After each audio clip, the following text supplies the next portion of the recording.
Bueno, buenas tardes, bienvenidos todos a la presentación del libro Hazlo Distinto. Tenemos a Santiago Sousa Carreiro dentro de la colección que NetBiblo ha dedicado un poquito a una serie de cuestiones, yo creo, capitales, en un momento en el que no solo hay que emprender, sino que hay que innovar, que hay que saber la diferencia que tenemos entre emprender e innovar, sabemos qué tipo de innovación queremos desarrollar y las herramientas que se nos plantean en esta colección y más específicamente en el libro que hoy presenta el señor Sousa Carreiro, pues son de especial interés. Yo quería agradecer a todos los que están sentados aquí las intervenciones que van a hacer, haber sacado un tiempo para poder dedicarle a la presentación del libro, que de verdad creo que va a resultar de su interés. Un interés que creo que es común, no solo a la colección, no solo al NetBiblo, no solo al señor Sousa Carreiro, por supuesto, sino que estamos en la universidad y la universidad. Tengo señalada aquí una cita que me ha fascinado y con permiso del autor voy a empezar leyendo. Hace tiempo que se conoce que innovar no es resultado de un antojo o capricho, sino una necesidad que nos imponen los mercados y la evolución de la sociedad. Desde entonces, se conviene que innovar es introducir un nuevo proceso de elaboración de bienes y o servicios, comercializar un nuevo producto o servicio o modificar la organización de la empresa para producir más y mejor o prestar mejores servicios. A lo anterior, habría que añadir otra característica, y aquí es donde creo que empieza la universidad, y esto lo acabo de decir yo. Que la empresa participe activamente tanto en la concepción como en el desarrollo de la innovación a través de actividades orientadas a la creación de conocimientos. Esta es nuestra responsabilidad.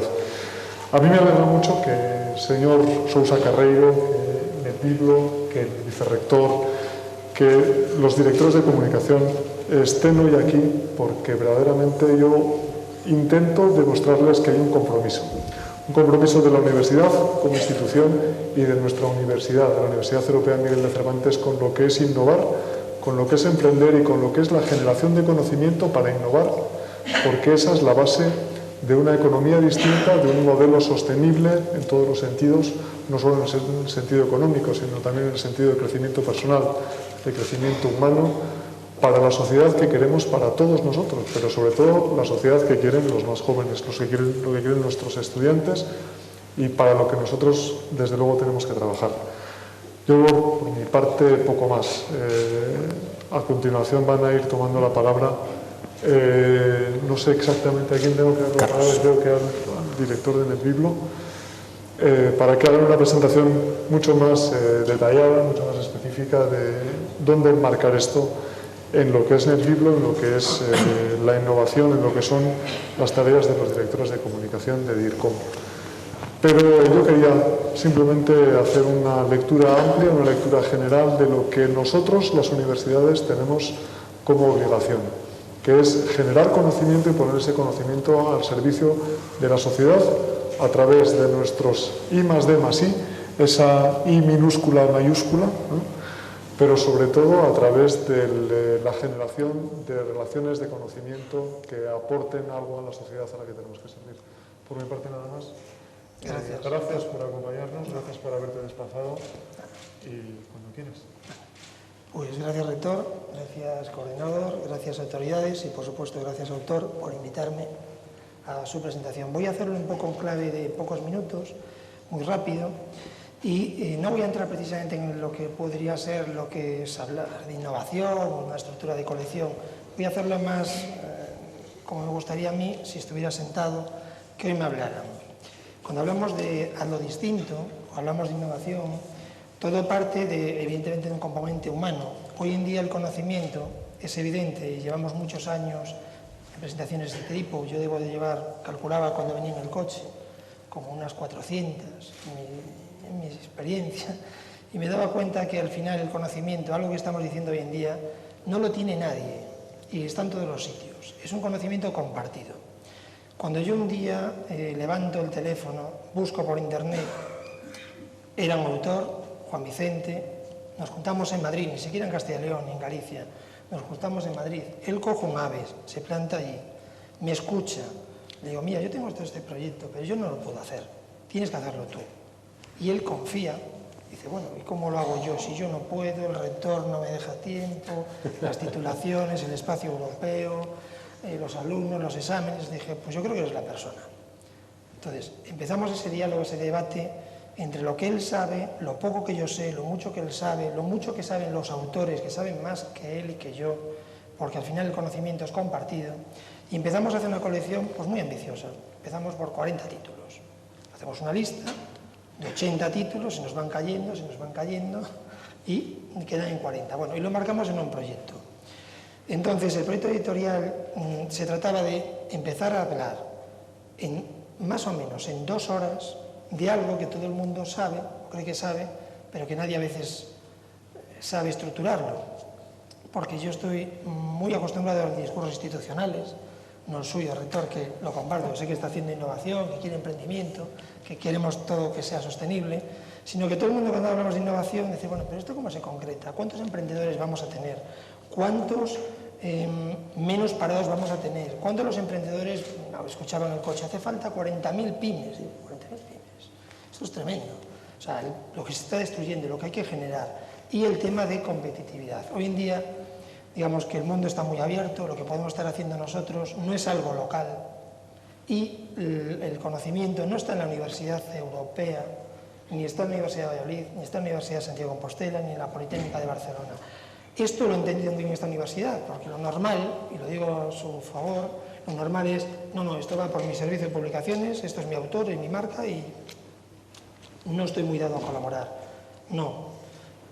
Usted tiene talento aquí, lo tiene que retener, lo tiene que potenciar y yo le doy las gracias hoy a Juan Vicente, ya que estoy en su casa, por haber colaborado con nosotros.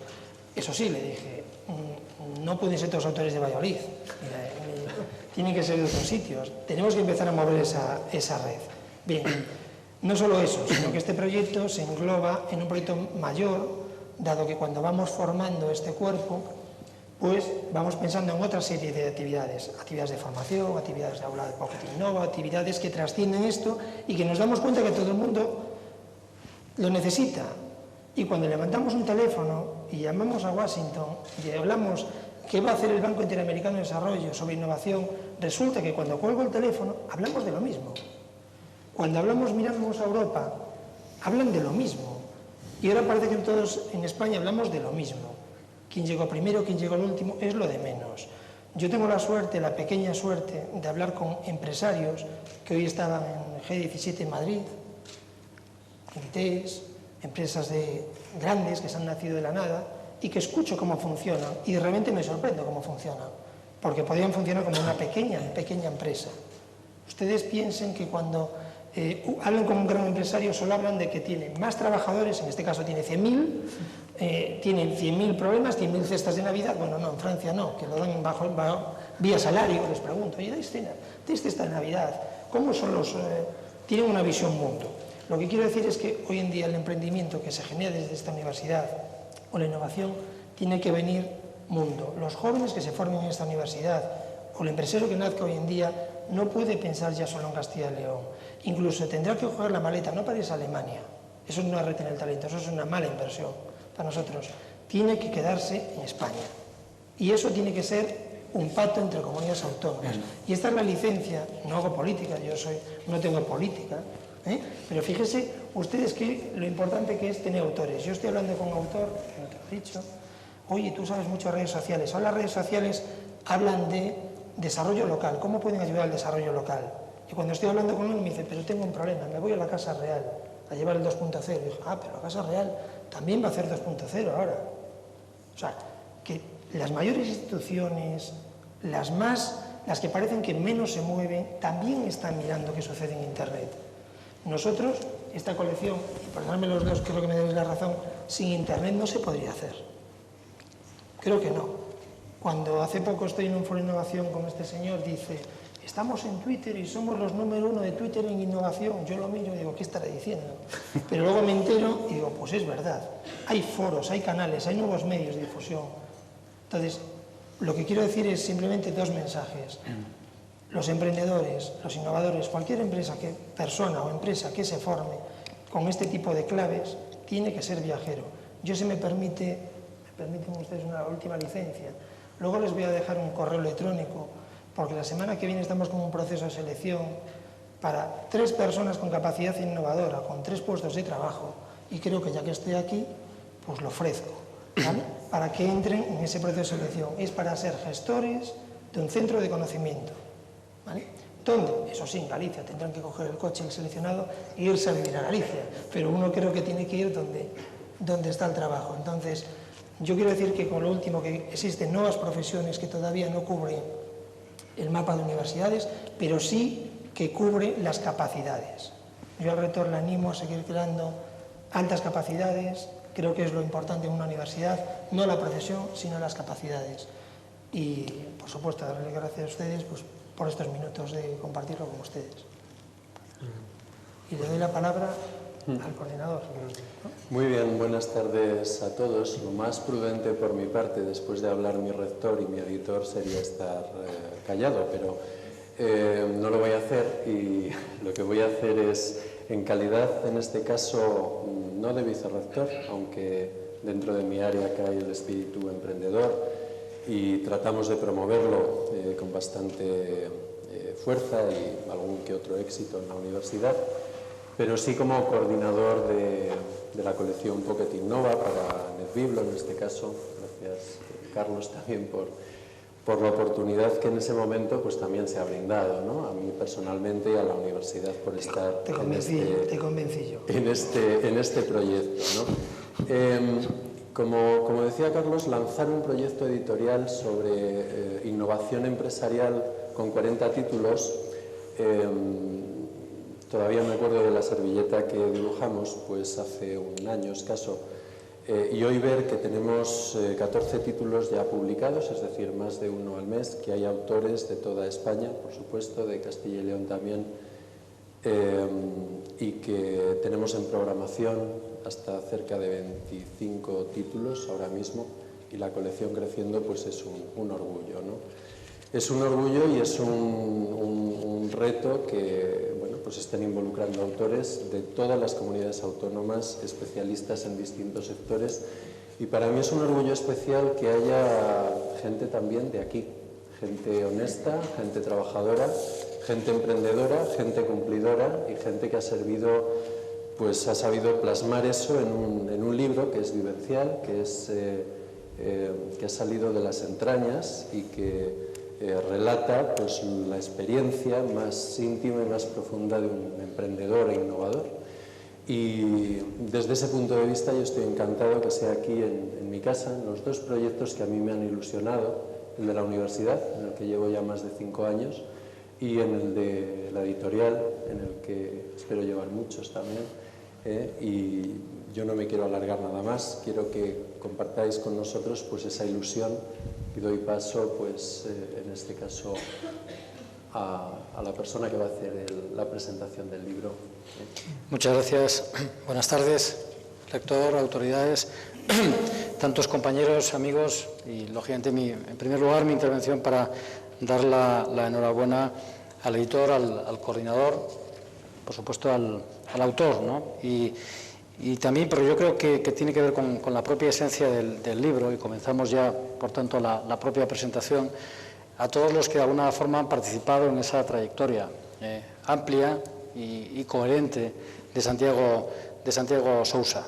Yo creo que como presidente de DIRCOM, de la Asociación de Directivos de Comunicación en Castilla y León, lo mejor que podemos decir de Santiago es que es uno de los nuestros, porque de hecho la misión de esta asociación profesional, de profesionales, de directivos de comunicación, es la de, por un lado, apoyar y por otro lado, reconocer la función de la comunicación a nivel directivo en todo tipo de organizaciones.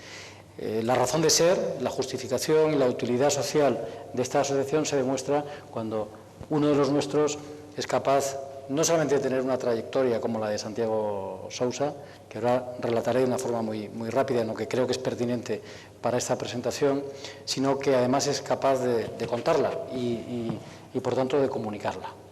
Santiago Sousa es emprendedor e innovador, él lo diferencia muy bien en el libro.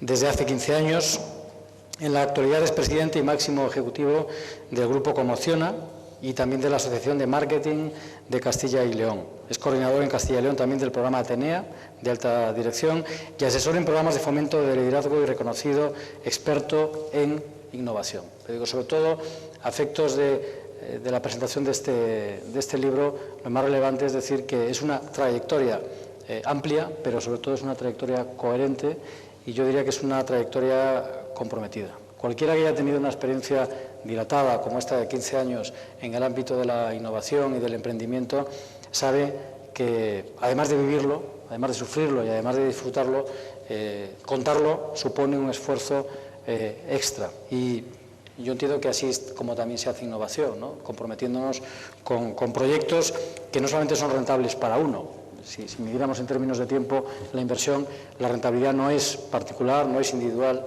sino que es social. Y de eso es de lo que precisamente habla este libro, algo distinto. Decía que para DIRCOM Castilla y León esta oportunidad es una oportunidad estupenda para explicar en qué consiste nuestra misión. Y la oportunidad yo diría que es doble.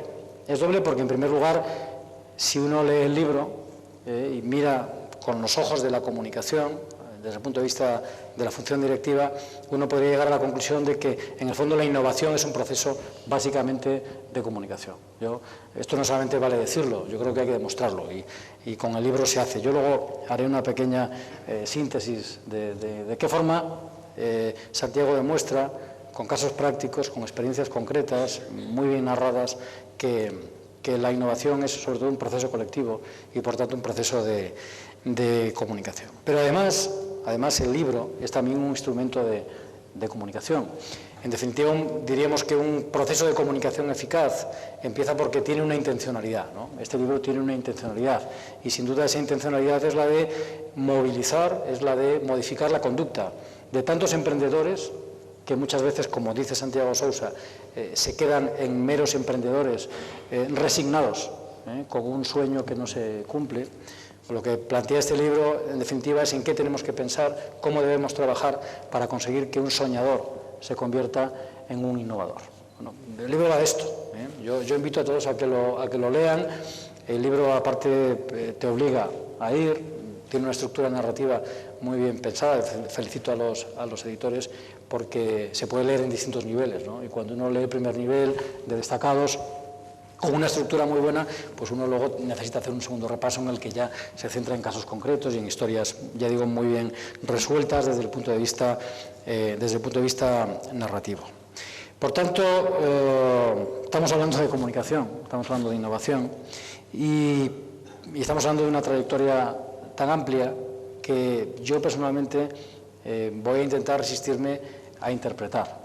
Yo creo que uno de los errores que cometemos todos los que nos dedicamos a la comunicación es hacer interpretaciones, hacer de intérpretes. Este libro y esta trayectoria no necesitan interpretación. Yo, por tanto, en esta presentación, y para que sirva de contexto a la intervención del autor y para que sirva también de motivación a todos para que lean esta obra, lo único que voy a hacer es destacar un concepto de los muchos que plantea el libro, realmente acertados para explicar el concepto colectivo de innovación.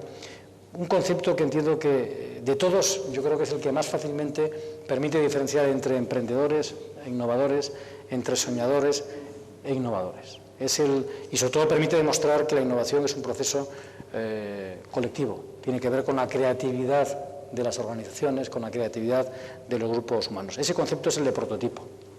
Yo creo que todos tenemos capacidad de pensar en algo cuando hablamos de prototipo, ¿no? Todos nos imaginamos, en el ámbito que sea, qué es un prototipo. Bueno, un prototipo es la primera plasmación de una idea, pero normalmente ese prototipo tiene muy poco que ver con el resultado final de ese desarrollo de innovación. Bueno, pues en la innovación lo importante no es el prototipo, sino es el proceso que consigue que el prototipo evolucione. Ese proceso es un proceso colectivo.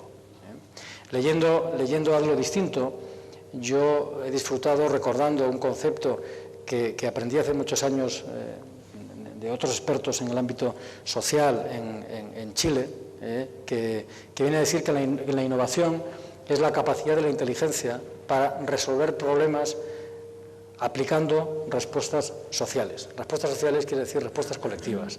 Cuando cada uno de nosotros en el ámbito individual, pero también en el colectivo, intentamos solucionar un problema y aplicamos las recetas al uso, las recetas tradicionales, y no funcionan, iniciamos un proceso de búsqueda de nuevas herramientas. Ese es el proceso de la innovación, el proceso por el que la inteligencia es capaz de generar nuevos procedimientos para solucionar problemas, pero al hacerlo hace que el propio grupo, el propio colectivo se transforme. Por eso se habla de la innovación como un motor de cambio y de transformación social. Desde luego el libro habla de esto, habla de este concepto de innovación. Santiago Sousa demuestra además, aparte de demostrar todo esto en ese ámbito considero profundo, demuestra además que la innovación tiene mucho que ver con la estrategia. Para muchos la creatividad es lo alejado de la planificación, de la estrategia. No es en absoluto cierto. Y incluso aquí también, aparte de experiencias concretas, Santiago Sousa es capaz de traer las mejores referencias, incluso bibliográficas. Me ha encantado ver las citas de Rice y Truth, hablando precisamente del marketing de guerra.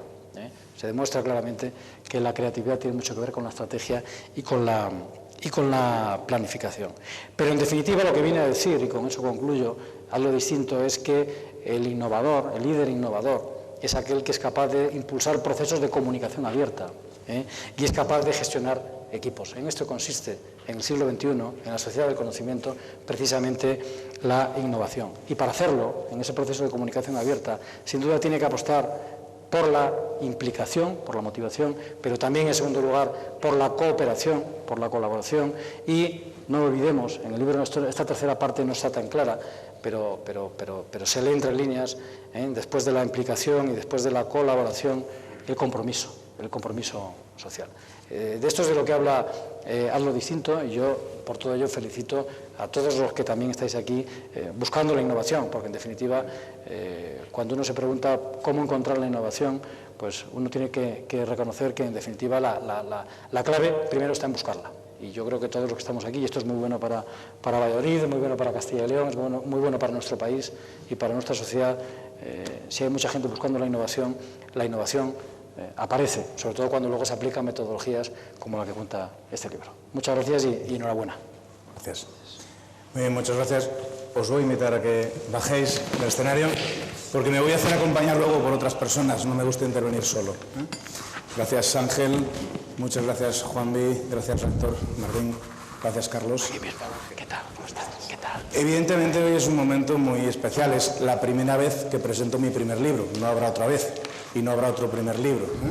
Por tanto, he querido rodearme de buenos amigos y de personas que me consta que para ellos emprender e innovar es importante. Me vais a disculpar que tengo la voz bastante tomada, entonces posiblemente no sea tan agradable escucharme como debería serlo. Carlos lo ha mencionado en su intervención. Estos libros, mi libro en concreto, no pretende enseñar nada. Cuenta obviedades, pero obviedades que muchas veces es necesario que alguien nos recuerde, que alguien nos refresque, para poder hacer una buena reflexión. Lo único que espero es que mi intervención, que os garantizo que va a ser corta, nada más 20 minutitos, no os aburra, no sea que vaya a pasar a engrosar la lista de chistes de conferenciantes, que es muy extensa, ¿no? Recuerdo ese conferenciante que decía que lo debía de haber hecho muy mal porque todo el mundo miraba el reloj, ¿no? Y un compañero le dice, peor fue lo mío, que no solo miraban el reloj, sino que se lo llevaban al oído. El tercero le dijo, lo mío fue aún peor, porque veía gente inquieta al fondo y pregunté, ¿qué pasa? ¿No se oye? Y dijeron, sí, y los delante se fueron al fondo. Espero no aburrirles y espero, si tienen tentaciones de mirar el reloj, que no lo hagan, o al menos de forma descarada. Voy a intervenir, para eso voy a pedir que suban aquí unos alumnos de la Universidad Miguel de Cervantes que han querido acompañarme y ayudarme en la presentación del libro. Por favor, un aplauso para ellos.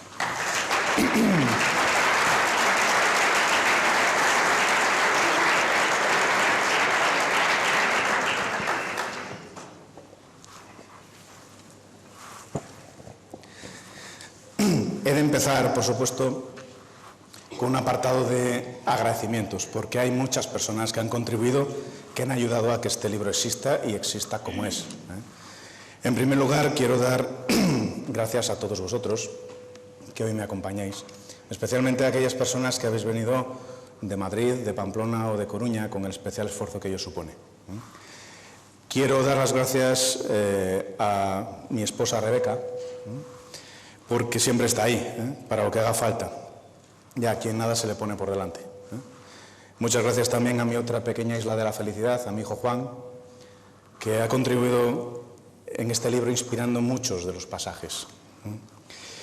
Gracias a Juan Vicente Manjón, una persona que como director de la colección Pocket Innova, primero ha confiado en mí como autor y segundo me ha permitido arriesgar en un estilo narrativo poco habitual y sobre todo por brindarme la oportunidad de descubrir a una persona inteligente, creativa, que contagia ilusión y que me honra, puedo decirlo, con su amistad. Quiero reconocer y agradecer el trabajo de mis padres, de Manolo y Loli, que aquí están también con nosotros, en mi formación como persona y en el aprendizaje de los valores que llevo a gala defender. Algunos de ellos los ha mencionado Ángel Losada. Valores como la ética, el sentido del deber, la capacidad de sacrificio, la generosidad y el compromiso. Por eso me refiero a ellos en mi libro como los pilares de mi libertad. El equipo editorial de NetBiblo, con Carlos Iglesias a la cabeza, ha demostrado una enorme profesionalidad y una sorprendente e envidiable visión empresarial. Gracias, Carlos, por ello. Es el esfuerzo especial que además supone hoy para ti estar aquí, por las circunstancias que te acompañan, y te lo agradezco especialmente. Y quiero hacer un agradecimiento expreso a las tres instituciones que hoy han tenido a bien respaldar la puesta de largo de este libro y la de su autor como escritor. A la Universidad Europea Miguel de Cervantes, que siempre me hace sentir como en casa, tanto en momentos como este, en que cuento incluso con la complicidad de sus alumnos, como cuando me permiten, me ofrecen la oportunidad de estar en el aula con ellos. Gracias, rector, tienes un magnífico equipo y tienes unos alumnos con muchísima iniciativa. Contar con mis compañeros de DIRCOM en Castilla y León, con Ángel Losada a la cabeza, es un enorme honor. Son profesionales que llevan a cabo funciones esenciales y muchas veces poco reconocidas en la empresa. En sus respectivas organizaciones, ellos son referentes y son referentes también para nuestra región. Y, por supuesto, mis queridos compañeros y amigos de CEU San Pablo, con quienes comparto proyectos formativos de indudable calidad y, sobre todo, un futuro lleno de ilusión y de proyectos. Es un placer compartir esfuerzos con personas entregadas a la labor de formar a muchos directivos y empresarios. Gracias a todos. El libro Hazlo Distinto, Emprender e Innovar, nace de una reflexión que me plantea ahora un año el coordinador editorial, Juan Vicente, que me viene a decir que si bien es cierto que hay un número reducido de personas que deciden emprender en la sociedad, más reducido es aún el número de personas que lo hacen innovando y que luego, una vez creada la empresa, innovan. Me preguntaba cuál es el motivo, por qué innovamos tan poco, qué puede hacerse para innovar más. Algunas de las posibles respuestas son las que han ido dando forma al libro. En primer lugar, cabe señalar que el emprendedor realiza un esfuerzo creativo y creador muy importante para dar vida a su proyecto. Y de inmediato, por regla general, esa avidez por crear se ve estrangulada por el día a día de su negocio. Por lo general, un emprendedor en los primeros años de vida de su empresa bastante hace por mantenerla a flote, como para disponer además de tiempo para planificar, desarrollar una estrategia e innovar. Es común que eso pueda hacerlo cuando se incorporan colaboradores en los que delegar, si es que el negocio sigue en pie. En el momento del nacimiento de una empresa no puede pedirse... En el momento del nacimiento de una empresa no puedes pedirse a quien emprende otra cosa que la justa dosis de acción y reflexión. La preocupación por innovar suele llegar en la fase postnatal, cuando hemos de aguzar el ingenio para determinar nuestra característica única de venta, cuando somos conscientes de que para sobrevivir en el mercado debemos posicionarnos y para ello hacer las cosas de modo distinto y mejor a lo que hacemos y a lo que hace la competencia. Un segundo factor que influye en la baja propensión a innovar es el hecho de que el concepto de innovación esté idealizado, que se asocie habitualmente con investigación y desarrollo tecnológico y que se vea como algo poco accesible, alejado para el autónomo, el pequeño empresario. La innovación es la introducción de la novedad en un entorno específico para conseguir un beneficio. Es innovadora aquella empresa que, asumiendo el riesgo inherente al cambio, sabe reconocer las oportunidades del entorno y posee una estructura y unos recursos competentes para hacer del cambio una oportunidad. Un empresario puede innovar o no hacerlo, pero ha de ser consciente de que su elección marcará de forma determinante el devenir de su empresa. Influye también, sin duda, el hecho de que el ser humano, en él existe una enorme aversión al riesgo y resistencia al cambio, que, como es lógico, dificultan enormemente la innovación. Innovar es sinónimo de cambio. De hecho, crisis lo es. La crisis es, por definición, una incertidumbre crítica. Lo que no debe darnos es miedo a innovar. Existen elementos inherentes a la innovación, como fracaso, error, riesgo, aventura, incertidumbre. Todos ellos producen miedo y, en consecuencia, instinto de protección. Sentimos el miedo como una amenaza, toda crisis como un caos, toda innovación un peligro. El miedo se instala en nosotros cuando nos mantenemos a la espera de los acontecimientos sobre los que no creemos tener control alguno. Cuando estamos en el mundo observando cómo se acerca el futuro en lugar de crearlo. Un cuarto factor que influye en la baja propensión a innovar es que estamos poco acostumbrados a trabajar en equipo, a confiar en la iniciativa de personas que colaboran con nosotros, a tolerar sus errores e incentivar su iniciativa y creatividad. Y todo ello es imprescindible para innovar, porque innovar básicamente es deporte de equipo. La imaginación, voluntad y perseverancia de las personas es lo que hace posible la innovación. La innovación es un deporte de equipo y el equipo es el que encuentra soluciones que funcionan. La innovación solo es posible en un entorno tolerante con los fallos, pero la tolerancia con los errores no exime de responsabilidad a quienes los cometen. La innovación exige compromiso, exigencia y pasión. Y en este contexto, ¿qué se puede hacer? ¿Cómo podemos ser más innovadores? Considero, en primer lugar, y así los pongo en mi libro, que han de producirse, por lo general, importantes cambios en nuestra forma de ser y actuar. Imponer nuestra esencia innovadora, creativa, que la tenemos, sobre aquellos condicionantes del entorno que la sancionan y la reprimen, evitando caer en la rutina y la mediocridad. Hemos de ser conscientes de que el tiempo actúa en la empresa como lo hace con el vino, y que podemos, por tanto, convertirnos en emprendedores gran reserva o consentir que nuestros negocios se avinagren. Hace 20 años mi entorno me conducía a hacer las cosas como siempre se habían hecho. Mi esencia innovadora se rindió y el negocio se convirtió en rutina. Se hizo mediocre, se estancó y como emprendedor me avinagré. Fui durante un tiempo un gran tonto y me reconforté viendo que alrededor a otros les pasaba lo mismo. Cuando caemos en la rutina, antesala de la mediocridad, imponemos nuestro criterio por la fuerza. Asistimos perplejos a la rotación de profesionales. Nuestros colaboradores se muestran desmotivados. Nos lamentamos con frecuencia de lo difícil que está el mercado. Sentimos que el trabajo nos desborda y no hay tiempo para nada. Actuamos de forma paternalista y esperamos que el tiempo lo arregle todo. Ese es el principio del fin de muchas empresas.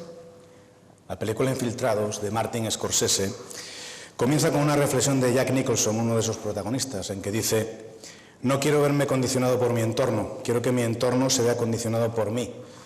Un hombre forja su destino, nadie te da nada, tienes que cogerlo. Si decides lo que quieres ser, puedes serlo. Esas palabras encierran una gran verdad. No podemos esperar toda la vida golpes de suerte, oportunidades que no llegan o sueños que no se realizan y nos alejan del éxito. El éxito no es fruto de la suerte, nace de la unión de la oportunidad, la motivación, la acción y un considerable esfuerzo físico y mental. El éxito es lo que para ti sea, no la definición que el mundo da de él. Si te centras en lo que para ti es el éxito y no te dejas arrastrar por lo que es para los demás, no podrás alcanzarlo y ser feliz. Al pensar en el éxito, no puedo olvidar las palabras de un monje budista zen, hijo ilegítimo del emperador Wakamatsu, que dijo en uno de sus poemas en el siglo XV: al carajo la gloria, los triunfos, el dinero. Tirado cara al cielo, saborear mi pulgar. Y es que el éxito ha de ser para cada uno de nosotros lo que queramos que sea. No debemos perseguir éxitos ajenos. Dijo en una ocasión Waldo Emerson que el éxito es conseguir lo que quieres y la felicidad, querer y disfrutar lo que consigues. En Hazlo Distinto invito al lector a descubrir qué es para él el éxito y luchar por alcanzarlo, ya que eso es lo que diferencia a un soñador de un visionario. Eso es lo que permite que el innovador que llevamos dentro gane la partida a un entorno inmovilista. Tanto el soñador como el visionario son propietarios de un anhelo, pero el segundo lucha por conseguirlo, por convertirlo en realidad, mientras el primero se limita a recrearse en su ensoñación, mientras el tiempo frustra muchas de sus ilusiones. Una visión sin acción es una mera ensoñación. Para innovar, es fundamental asumir que cuando innovamos, y por tanto hacemos las cosas de modo distinto, recibiremos críticas y sufriremos el ataque de detractores. Eso no debe hacernos cejar en nuestro empeño. Los profesionales del marketing lo saben bien. Toda persona profesional o producto o marca tienen dos opciones: provocar indiferencia o levantar pasiones. Provocar indiferencia conduce a la marginalidad. Debemos esforzarnos por levantar pasiones, mimar a quienes nos aman, escuchar a quienes nos critican de forma constructiva e ignorar por completo a los detractores. Todos los días mueren negocios insulsos y mediocres a los que el día a día mata lentamente. La innovación es una estupenda medicina preventiva, pero que tiene pocos efectos curativos. No se puede innovar de la noche a la mañana y a veces, cuando queremos darnos cuenta de la enfermedad que padecen nuestras empresas, es ya demasiado tarde. En mi opinión, una vez que somos conscientes de estos aspectos y de que han de producirse algunos cambios en la forma de ser y actuar de quienes lideramos empresas, es cuando estamos en condiciones de actuar y de actuar en nuestras organizaciones para hacer las cosas de modo distinto. Para innovar es imprescindible acercar el concepto de innovación y eliminar toda pomposidad y grandilocuencia en el término. Es imprescindible crear un ambiente proclive a la innovación y crear un entorno distendido y creativo que incentive la iniciativa y la necesaria asunción de riesgos. Muchas veces sentimos lejana la innovación porque creamos estructuras demasiado complejas para su gestión. Llenamos el proceso de burocracia y papeleo y desincentivamos la espontaneidad. Entornos distendidos y creativos, conceptos sencillos, trámites accesibles a cualquiera en la empresa, acercan la innovación a todos. Sin embargo, evitar estructuras complejas no significa la ausencia de modelos, estrategias, sistematización de la información o evaluación del éxito. No en vano, ya en el siglo IV a.C., Aristóteles proponía que sin un modelo adecuado resulta muy arduo, cuando no imposible, definir senderos adecuados. En el proceso de innovación es imprescindible definir el modelo, establecer una estrategia, sistematizar la información, elaborar indicadores y desarrollar evaluaciones continuas para conocer el grado de éxito de nuestras iniciativas y tener garantías de que el proceso funciona o la oportunidad de realizar los cambios necesarios, asegurando que la innovación genera valor y se produce un retorno de la inversión. Y la asunción responsable de riesgos medidos, así como el esfuerzo por innovar, deben ir acompañados de recompensas. Todo esfuerzo debe ir acompañado de una recompensa si queremos que aporte valor y persista en el tiempo. La recompensa no tiene por qué ser económica necesariamente, al menos en su totalidad. Puede adoptar cualquier formato que implique un reconocimiento explícito del esfuerzo. En este sentido, es preciso instrumentar fórmulas y evaluaciones objetivas para establecer los objetivos en función de los valores de la empresa y la centralidad de la innovación. Y también es importante dejar poco margen de actuación en nuestras empresas a los arruinaideas. Aquellas personas acostumbradas a actuar como abogados del diablo y a dar pocas oportunidades a la innovación. El abogado del diablo es el mayor asesino de la innovación, una amenaza muy sutil. Como nos enseñó Tom Kelly, cada día los abogados del diablo cortan de raíz miles de ideas, conceptos y planes nuevos. El abogado del diablo anima a los arruinaideas a adoptar la perspectiva más negativa posible, la que solo ve los inconvenientes, los problemas, los futuros desastres. Una vez abiertas esas compuertas, son capaces de inundar de negatividad toda nueva iniciativa. La innovación es el alma de toda empresa y el abogado del diablo es tóxico para su causa. En nuestro entorno se han producido y se siguen produciendo transformaciones de tal magnitud que no podemos seguir haciendo las cosas del modo en que veníamos haciéndolo. Ni podemos pelearnos con la realidad, ni podemos ignorarla. Es necesario hacerlo distinto, es imprescindible innovar y hacer cosas extraordinarias. Porque buena parte de los fundamentos y modelo económico de los países desarrollados se han mostrado ineficaces. Porque los cambios normativos, reformas estructurales y nuevas exigencias de los mercados no son compatibles con actitudes acomodadas. Porque hemos vivido por encima de nuestras posibilidades reales, anestesiados, cómodos, y la burbuja ha estallado. Porque el tránsito de un modelo económico productivo a la economía del conocimiento exige cambios y reformas. Porque las nuevas tecnologías e Internet han revolucionado las formas de comunicarnos y relacionar. Porque el rol del consumidor se ha transformado y su capacidad de decisión, su poder e influencia se han incrementado. Porque cada vez resulta más fácil encontrar problemas que resolver o demandas que satisfacer. Porque cada vez es más ardua la tarea de distinguirse de la competencia y posicionarse en la mente del consumidor y cliente. Porque ya no basta con ser bueno, con hacer las cosas bien para que hablen de ti y te recomienden. Porque si no hacemos cosas extraordinarias, si no innovamos, si nuestro valor añadido no deja huella y no emociona, no nos quedan muchas opciones. Porque todo está cambiando y no podemos permitirnos hacer como si no nos enteramos. Porque todas las crisis provocan desconcierto y incertidumbre, pero no podemos responder a ello con una estúpida estupefacción permanente. Porque lo que toca ahora es gestionar la crisis, el cambio necesario, tirar de nuestros recursos internos y evitar buscar culpables. Y en este contexto hace falta coraje, dejarse de respuestas tibias y actuar. Ahora parece que empezamos a vislumbrar el fin de este largo periodo de crisis, pero aún queda un largo camino por recorrer, de 3 a 4 años, parece ser según los expertos, para recobrar niveles de crecimiento de la actividad económica y del empleo similares a los de hace 3 años. Espero que hayamos aprendido lecciones muy importantes de esta crisis y que el sufrimiento de la sociedad española en su conjunto haya servido para algo, porque de lo contrario pueden cumplirse las predicciones de quienes consideran que Europa será un inmenso museo y España lleva camino de convertirse en un enorme spa. Si somos capaces de dar la importancia que merecen a la innovación y el fomento de iniciativas empresariales, si consolidamos el tejido empresarial creado y que aún resiste en pie, y ejercemos como líderes responsables en nuestros respectivos cometidos, podemos lograr lo que deseemos lograr. Por desgracia, vivimos momentos en que el ejercicio del poder no va acompañado del reconocimiento de la autoridad. Es preciso que los ciudadanos recobremos la confianza en nuestros gobernantes y eso requiere un cambio radical en nuestra forma de actuar y en la suya. El listado de culpables que han desfilado por los discursos de nuestros políticos y por los medios de comunicación es interminable.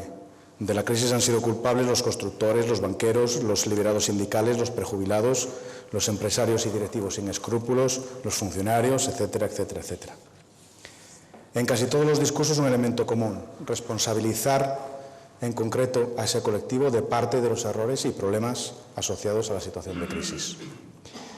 Es tan extenso el listado de culpables que solo puede concluir que todos somos culpables. ¿No es así? Es momento ya, entre otros motivos, porque ya cansa el debate en estos términos, de dejar de buscar culpables. Es el momento de acometer importantes reformas, algunas están en marcha, las reformas económicas y las laborales, por ejemplo, y es preciso actuar reordenando y racionalizando otros aspectos como la administración pública. Es cierto que no es sostenible un país que tiene tantos funcionarios como autónomos, pero ¿por qué en lugar de pensar en el número de funcionarios como una carga, no pensamos en que introduciendo criterios de eficacia y productividad, reordenando el sistema, podemos aprovechar mucho talento y experiencia? ¿Y por qué no pensamos que en lugar de reducir el peso de un colectivo, lo que hace falta es incrementar el peso específico del otro, el de autónomos y microempresas? El que de verdad genera empleo, donde hay que actuar de forma decidida y dejar de medidas tibias. No es sostenible una situación que convierte a España en el país número 147 de entre los 183 países de la OCDE en cuanto a facilidades para iniciar un negocio. Y en el puesto 49 en cuanto a facilidades para iniciar un negocio, para hacer negocios en general. Y aumentando con respecto a otros años esa diferencia, por las demoras que siguen existiendo en la concesión de licencias y permisos, en el registro de la propiedad o en obtener un crédito. No es sostenible el estrangulamiento financiero y crediticio de nuestras empresas. No podemos consentir que, como bien dijo un colega la semana pasada, el ICO sea ese señor que sale en la tele y nos engaña. No es sostenible que la mayoría de las solicitudes de ICO liquidez se resuelvan desfavorablemente por el nivel de avales exigido. Y no es justo culpar de la situación y de la crisis al sector financiero. No lo es. Los cambios en la estructura productiva de un país no se producen por decreto ni de forma inmediata. Es necesario el concurso de voluntades, el diálogo, políticas de calado y pensar en el medio y largo plazo. Y eso sigue sin hacerse hoy por hoy. Muchos empresarios somos conscientes de que hoy más que nunca hemos de mostrar acción decidida, innovación y visión al frente de nuestros negocios. Es el momento del empujón final y debemos empeñarnos a fondo.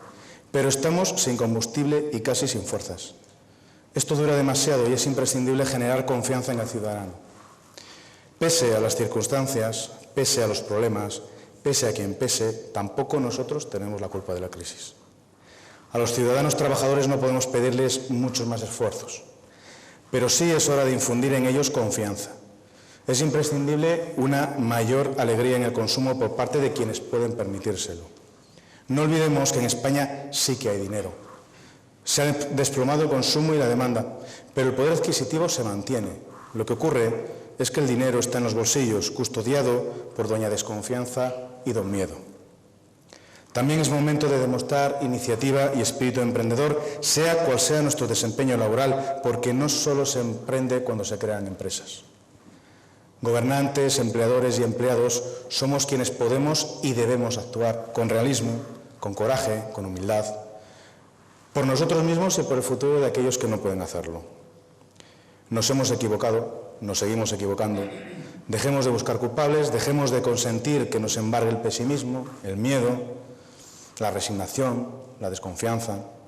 Debemos liderar nuestro futuro, con la cabeza fría, sin actuar por impulsos, con los sacrificios necesarios, predicando con el ejemplo, generando cohesión y compromiso y siendo visionarios. Podemos resignarnos a actuar, podemos seguir haciendo lo mismo o hacer las cosas de modo distinto. Nosotros elegimos, pero no olvidemos que cuanto menos emprendedora e innovadora es una sociedad, más depende de otras, y que cuanto menos emprendedor es un individuo, menos independiente es. Sería de necios pretender negar que en un futuro inmediato todos deberemos ser, de un modo u otro, más emprendedores. Ofreceremos nuestro talento en el mercado y nuestra maestría, y tendremos que renovar nuestro aprendizaje todos los días, convirtiendo la innovación en una costumbre. Eso es lo que nos espera. Eso es emprender.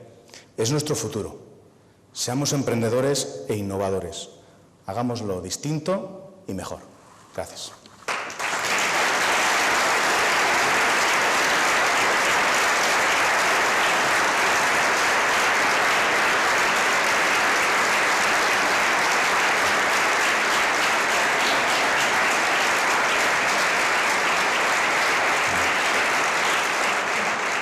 Un aplauso, por favor, para los alumnos de la Miguel de Cervantes que nos han ayudado.